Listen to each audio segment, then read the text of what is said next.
সাধারণত দেখা যায় অনেকে ইয়ে করছেন, তারপরে এটা তো কিছুটা নসিবের ব্যাপারও আছে, তকদিরের ব্যাপার আছে। যেমন ফুরবি সাহেবের জীবনী মরে আছে, ওনার তো এই যে আব্দুল্লাহ সিদ্দিক উনি যখন হইলেন, ওনার 60 বছর বয়স উনি হয়েছে, অনেক পরে ওনার সন্তান হয়েছে। তো ওনার শেষ বয়সের দিকে নিয়ে ওনার একজন আহলিয়া উনি বললেন যে আপনার তো বয়স হয়ে গেছে, তা আপনি দিনেতে বিদায় নেন, তাহলে আপনার ছেলের অবস্থা কি হবে, কিছু নেয়ামত টেমত দিয়ে দেন।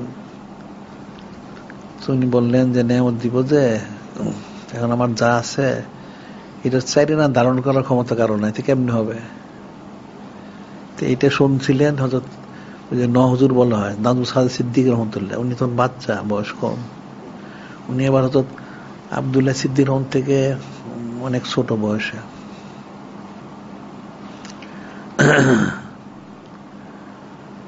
উনি শুনছেন, শুনে চিন্তা করলেন যে তাহলে তো ওনার বাবারটা তো কেউ রাখতে পারবে না।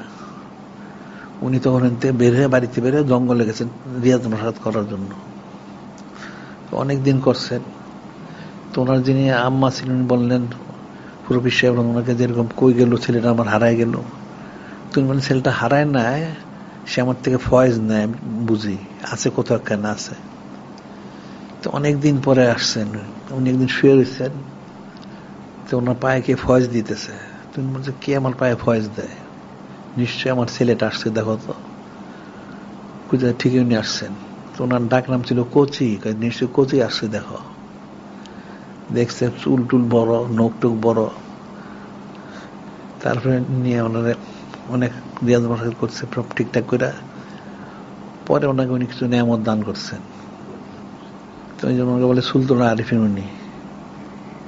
এখন আসলে ছেলেদের মধ্যে অনেক ছেলে, মূল হইল ওই বড় ছেলে হযরত আব্দুল্লাহ সিদ্দিক রহমতুল্লাহ আর দুজনই ওনার মূলটা হাজির করছেন। কিন্তু এখন তো ওনাদের থেকে ওনার যারা ছেলে সব গায়েব, তারা তো কিছু রাখতে পারে না। এখন জিকির ফিকির না করলে কিছু হাসিল করা যায় না, অনেক জিকির ফিকির করতে হবে, জিকির করতে হবে, পড়াশোনা করতে হবে, সুন্নত ইত্তেবা করতে হবে, সৌদ ইখতিয়ার করতে হবে, করে ফয়েজ হাজির করতে হবে, তখন তাকমিলে পৌঁছা যাবে।